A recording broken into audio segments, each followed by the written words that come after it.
Kembali bersama kami di Lansok pemirsa, sejumlah kabar bohong atau hoax beredar saat kampanye di Pilkada DKI Jakarta. Dan berikut sejumlah kabar hoax yang beredar di media sosial.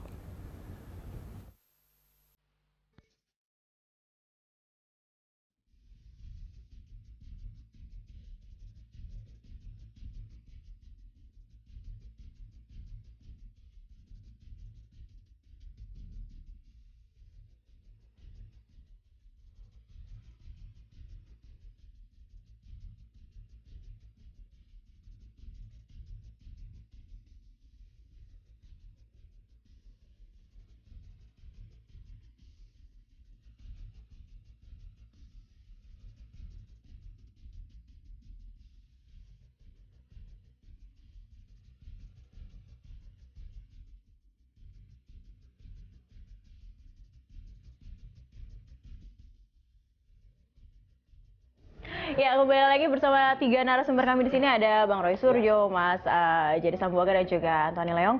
Saya kembali ke Mas Antoni dulu. Ini kalau tadi ada 14 media sosial yang sudah dibuka dan dilaporkan ke KPU DKI dari 3 medsos. Tadi kalau saya bilang militannya mungkin tidak terlihat ini yang banyak, tapi militan itu juga mungkin, maaf, ada yang negatif juga, ada yang positif juga. Ini kalau kita lihat Anies Sandi, nampaknya sosok Pak Anies dan Pak Sandi juga sopan santun seperti itu. Kita melihatnya juga meneduhkan seperti itu. Tapi justru tadi kalau kita lihat dari grafis, Pak Anies sendiri dituduh Syiah, Jil, hingga komunis seperti itu. Nah, kaitannya dengan toleransi dan intoleransi mungkin itu juga, Mas Antoni. Ya, artinya ke depannya ini kan Jakarta harus lebih bisa dipimpin oleh pemimpin yang bisa mempersatukan. Jelas dengan track record Mas Anies dan Bang Sandi itu bisa dan mumpuni gitu. Dengan Bang Sandi backgroundnya begitu, Mas Anies yang begitu. Artinya dengan pertemuan terakhir ini kan wujud dari kebinekaan. Jadi pemimpin Jakarta itu bukan memimpin sebagian masyarakat, tapi harus menjadi pemimpin untuk seluruh elemen masyarakat. Jadi bukan hanya komunikasi dengan komunitas A yang bisa, tapi seluruh A sampai Z harus bisa. Nah, ini harus merangkul. dengan pertemuan 1 minggu, 2 minggu terakhir ini wujud dari kebinekaan, wujud dari kita Indonesia, si 412 itu. Nah, ini yang menjadi potret lah. Artinya masyarakat harus bisa lihat secara menyeluruh. Perspektif yang digunakan juga harus helikopter view lah. Jadi jangan setengah-setengah. Artinya bagaimana tadi Mbak Cakri bilang militansi yang di bawah, kita ini kan menganggap Pilkada DKI ini bukan hanya sekedar memenangkan Jakarta, tapi lebih kepada bagaimana Pilkada DKI menjadi pendidikan politik di Indonesia. Dengan adanya militansi yang ada itu, kita ada sebuah relawan insider namanya, Anies Sandi Digital Volunteer, which is itu ada koridor dan etika digital yang kita taati. Misalkan tiap minggu ini kita pertemuannya itu ngomong soal rekam jejak. Kita bicara soal program kerja. Artinya itu yang terus kita lontarkan. Yang adu domba, bahkan kita yang paling sering diadu domba. Ini yang kita klarifikasi secara elegan lah. Artinya kita clarify yang benar secara faktual. Ini yang benar nih gitu loh. Artinya kita sudah ada koridor dan etika yang kita jalankan. Jadi kalau yang untuk menyerang black campaign dan segala itu bukan kami. Tapi gayanya lebih mengedukasi politik kita seperti itu ya. Kalau kita melihat sosok dari Mas Anies sendiri dari segi dunia pendidikan seperti itu, memang ingin lebih mengedukasi tentang kehidupan politik kepada masyarakat. Itu yang terus kita jalankan. Artinya value dari Mas Anies dan Bang Sandi kan festival gagasan. Kita bicara karya, gagasan, program kerja, itu yang terus kita jalankan. Ketika bicara negatif campaign dan black campaign sedikit berbeda. Artinya kalau negatif campaign yang muncul dari akar rumput ini ya, jadinya ini harus jadi bahan masyarakat untuk melihat apakah paslon 1, 2, 3 layak memimpin Jakarta. Ini yang harus perlu adanya literasi media lah, perlu adanya sebuah edukasi untuk melihat nih lebih jauh gitu loh. Kita mengundang seluruh elemen masyarakat, nguji semuanya, nguji semua track record dan kompetensinya. Apakah justru dari hoax dan black campaign itu justru malah semakin mengajarkan masyarakat untuk melihat pasangan yang akan mereka pilih. Dari Mas Jerry sendiri, intinya repot tidak sih untuk mengawal pasangan yang satu ini? Mau seberapa banyak militan pendukung ya, kalau kita lihat dulu sebelumnya dari ada teman Ahok, pasti mereka juga tidak meninggalkan Ahok juga seperti itu. Nah, sulit tidak mengawal mereka ini. Jadi begini, saya ingin sampaikan. Ada yang menarik tadi yang saya akan quote dari Mas Antoni ya, mengenai track record ya. Saya pikir ini penting, rekam jejak ya, karena menurut kami di tim ya, satu-satunya pasangan calon yang sudah terbukti, yang punya track record dan berhasil dan membuat masyarakat happy dan senang. Itu adalah pasangan Ahok Jarot. Kenapa? Karena setiap kali kami belusukan, setiap kali masyarakat datang ke Rumah Lembang, itu mereka menanyakan program, tidak hanya soal foto-foto saja, tapi mereka melihat, oh Pak, bagus ya PPSU sekarang ya, pasukan oranye segala macam. Oh bagus ya Pak, sekarang tunjangan guru, tunjangan kinerja perawat dan apoteker sudah naik ya. Oh bagus ya Pak, sekarang ngurus KTP segala macam sudah cepat. Dan hal seperti itu. Nah ini kita ingin lebih menekankan kepada masyarakat lagi, dan juga melalui juga dengan media, dengan hal-hal yang lain, bahwa kami ini, pasangan kami sudah bisa memberikan bukti. Kami ini bukan pasangan yang akan, tapi kami itu sudah. Ya. Artinya kami sudah melaksanakan program, sudah terbukti, masyarakat bisa menilai, dan bahkan masyarakat ingin periode yang kedua, ingin periode selanjutnya, supaya program-program yang belum tuntas itu bisa dilanjutkan di periode kedua. Karena begini, program-program itu tidak semuanya short term, ada juga yang long term. Seperti misalnya pembangunan jembatan layang dan pembangunan jalan-jalan yang memang membutuhkan waktu yang lama, dan itu kami pikir adalah perlu adanya kesinambungan, perlu adanya keberlanjutan, perlu adanya dukungan juga dari masyarakat agar program-program itu tuntas sampai selesai. Dan yang tadi Mbak tanya, apakah repot mengawal? Saya pikir sampai sejauh ini, saat ini tim kami dari mulai relawan, dari mulai tim pendukung partai politik dan sebagainya tidak ada mengalami kesulitan yang berarti. Artinya itu sebuah tantangan, sebuah tantangan yang memang kami anggap sebagai hal yang membuat kami menjadi semakin termotivasi. Ya. Kalau kita kaitkan dengan elektabilitasnya sendiri dari Ahok dan Jarot, dengan kondisi sekarang, Pak Ahok juga sedang menjalani sidangnya, dan masyarakat juga deg-degan setiap ada sidang. Mungkin meskipun pengamannya mana-mana, tapi semoga pengamanan tetap aman seperti itu. Ada tetap kekhawatiran di hati masyarakat. Itu akan mempengaruhi juga tidak dengan gampangnya masuk serangan-serangan dari black campaign atau negatif campaign atau hoax. Ini hal yang menarik yang ingin saya juga sampaikan ke Mbak Chakri, bahwa semenjak adanya pengadilan itu berlangsung ya, kami ada juga merilis sebuah survei di tim internal kami, bahwa justru pasangan Ahok Jarot itu naik elektabilitasnya dan naik juga akseptabilitasnya.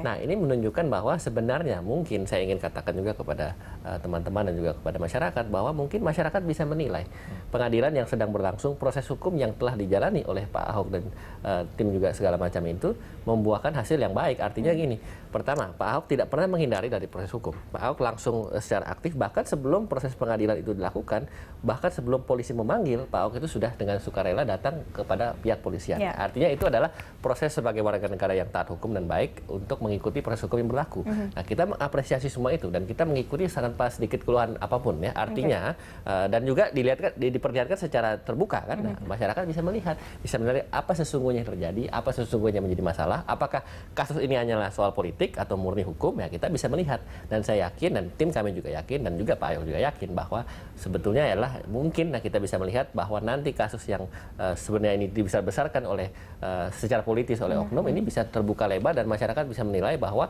sebetulnya gubernur yang cocok untuk periode kedua adalah Pak Ahok dan Pak Jarot. Jadi kalau masyarakat menganggap kondisi pasangan Ahok Jarot khususnya ke Pak Ahok yang bisa dimanfaatkan sebagai celah untuk membuat black campaign, sebenarnya sudah ada penangkalnya sendiri seperti itu. Bisa terlihat dari elektabilitas. Betul, saya pikir begini.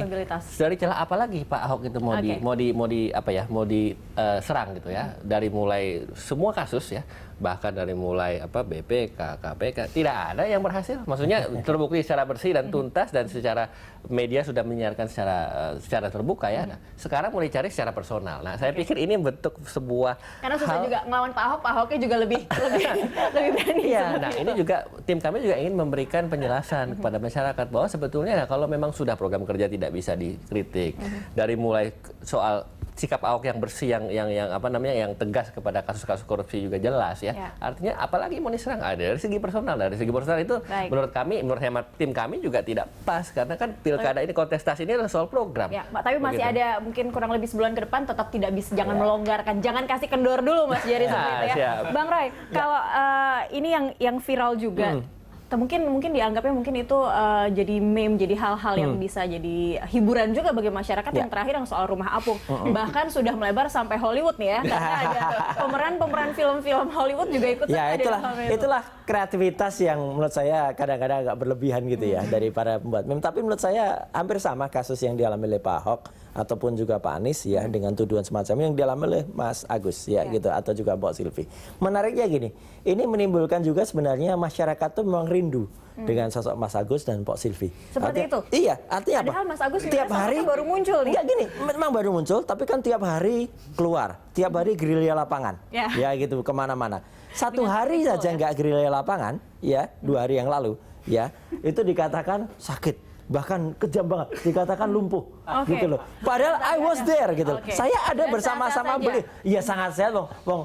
Saya hanya terpaut 5 meter dengan beliau, kita memang lagi rapat internal Mas Agus gitu. keseringan stage dive mungkin. Nah, tapi kan menarik ya kan gitu.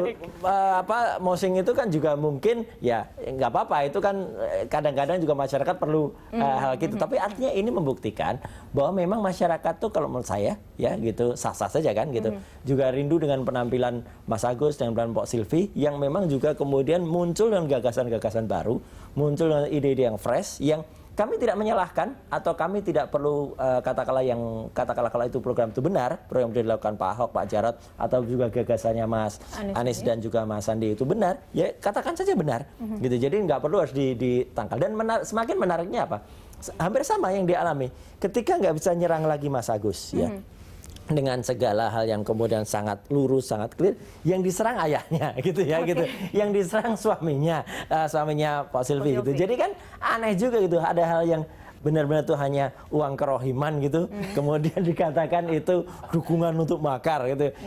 Inilah yang harus kita alami ya di Republik ini. Dan itu juga wajar-wajar saja karena semuanya berkaitan dengan pasangan calon ini seperti itu. Betul. Cuman kan juga agak aneh gitu ketika misalnya tidak melakukan hal itu terus dibelokkan soal sakit itu ya. Yo, sakit dari dulu kan Mas Agus dikatakan sakit, bahkan dikatakan karir militernya kemudian harus berhenti. Padahal sama sekali tidak, beliau itu sangat-sangat terbuka luas ya gitu. Hanya saja karena memang kemudian jarang orang yang berani melakukan keputusan seberani yang dilakukan Mas Agus, yaitu katakanlah belum sampai pada tahap Jakarta. Dulu kan dikatakan minimal masuk Jakarta tuh calon gubernur harus bintang 2 gitu kan gitu. Ini seorang mayor, tapi justru itulah yang kita munculkan gitu.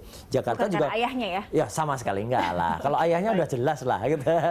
Dan itu tidak perlu dilawan atau tidak perlu dikatakanlah ditolak gitu. Ada yang mengatakan ini kok Pak SBY banget ya gitu masa. Lah memang putranya. Ya kan? Memang putranya Pak SBY dan memang putranya Bu Ani juga gitu. Jadi artinya kan tidak perlu kemudian itu dihindari.